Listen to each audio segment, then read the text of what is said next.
ہر مسلمان کو وہ امیر ہو یا غریب ہو اس کو صدقہ ضرور کرنا چاہیے۔ حدیث میں صدقہ کی بڑی فضیلت آئی ہے کہ صدقہ سے انسان اللہ کا مقرب بندہ بن جاتا ہے۔ جو انسان جتنا صدقہ کرے گا، جتنا خرچ کرے گا، اللہ تعالیٰ اس کو اس خرچ کرنے سے بڑھا کر کے اجر عطا فرمائیں گے۔ صدقہ سے اللہ تعالیٰ کا غصہ کم ہوتا ہے، صدقہ سے پریشانیاں دور ہوتی ہیں، صدقہ سے گھر کے اندر خیر و برکت کا نزول ہوتا ہے۔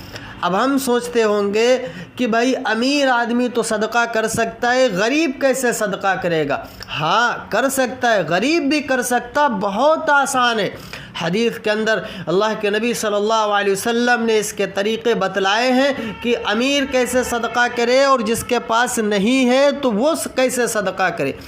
حضرت عائشہ رضی اللہ تعالی عنہ سے روایت ہے کہ رسول اللہ صلی اللہ علیہ وسلم نے فرمایا کہ ہر مسلمان پر صدقہ لازم ہے۔ لوگوں نے عرض کیا کہ اگر کسی آدمی کے پاس صدقہ کرنے کے لیے کچھ نہ ہو تو وہ کیا کرے؟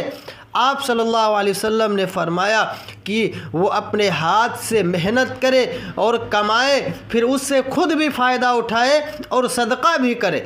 عرض کیا گیا کہ اگر وہ یہ نہ کر سکتا ہو تو کیا کرے؟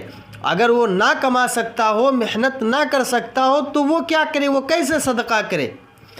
آپ صلی اللہ علیہ وسلم نے فرمایا کہ کسی پریشان حال محتاج کا کوئی کام کر کے اس کی مدد ہی کر دے، یہ بھی ایک صدقہ۔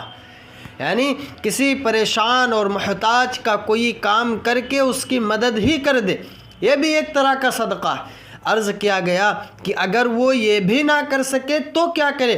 آپ صلی اللہ علیہ وسلم نے فرمایا تو اپنی زبان ہی سے لوگوں کو بھلائی اور نیکی کے لیے کہے۔ یعنی اگر وہ یہ نہیں کر سکتا کہ وہ دوسرے کی مدد بھی نہیں کر سکتا تو اس کے لیے یہ بتایا گیا کہ وہ اپنی زبان ہی سے لوگوں کو بھلائی اور نیکی کے لیے کہہ دے، یہ بھی ایک طرح کا صدقہ۔ لوگوں نے عرض کیا کہ اگر وہ یہ بھی نہ کر سکے تو کیا کرے؟ آپ صلی اللہ علیہ وسلم نے فرمایا کہ کم از کم برائی سے اپنے آپ کو روکے، یعنی اس بات کا اہتمام کرے کہ اس سے کسی کو تکلیف اور ایذا نہ پہنچے، یعنی اپنے آپ کو برائی سے روکے، کسی کو اپنے آپ سے تکلیف نہ پہنچائے، یہ بھی اس کے لیے ایک طرح کا صدقہ ہے۔ اب ہم بتائیں ہم میں سے کون نہیں کر سکتا یہ؟ ہر بندہ کم سے کم اپنے آپ کو برائی سے تو روک سکتا ہے، کم سے کم آپ کو اس سے تو روک سکتا ہے کہ ہماری وجہ سے کسی کو تکلیف نہ پہنچے۔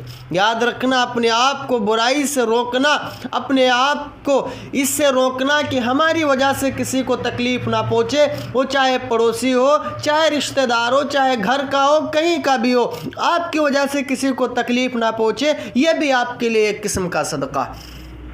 اس حدیث سے معلوم ہوا کہ جن لوگوں پر دولت اور سرمایہ نہ ہونے کی وجہ سے زکوٰۃ فرض نہیں ہوتی ان کو بھی صدقہ کرنا چاہیے۔ اگر روپیہ پیسہ سے ہاتھ خالی ہے، بالکل خالی ہے، تو محنت اور مزدوری کر کے کچھ نہ کچھ صدقہ کی سعادت ضرور حاصل کرنی چاہیے۔ اگر اپنے خاص حالات کی وجہ سے کوئی اس سے بھی مجبور ہو تو کسی پریشان حال کی خدمت ہی کر دے، اور ہاتھ پاؤں سے کسی کا کام نہ کر سکے تو زبان ہی سے خدمت کرے۔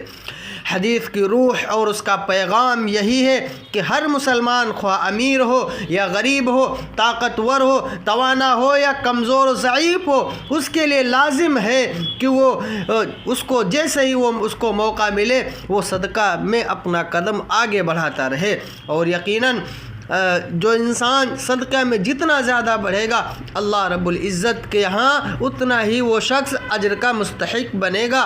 اللہ تعالیٰ سے دعا ہے ہم سب کو عمل کی توفیق